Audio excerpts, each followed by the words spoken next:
Welcome to Pindar Poetry. We hope you learned something new. You have the essentials ready: Visual Studio with Azure tooling and an active subscription.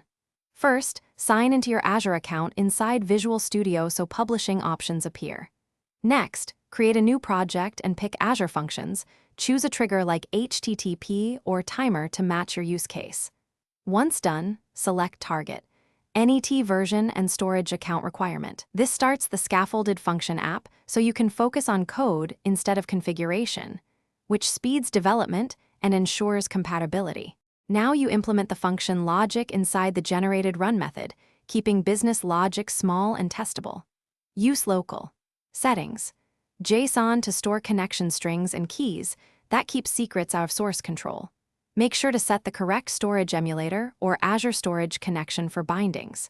Then run locally and attach the debugger. Trigger the function via curl or postman if HTTP, or use the function's host for timer and queue triggers to validate routing and bindings before publishing. You're ready to publish.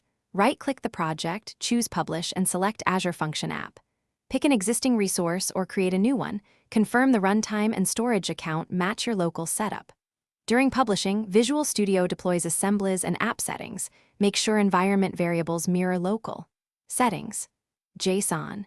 If deployment fails, check real-time logs in the Azure portal or use Kudu for file and deployment logs. If the function won't start, inspect application insights or the host. JSON for misconfigured bindings. Thanks for watching. Consider subscribing if we helped you.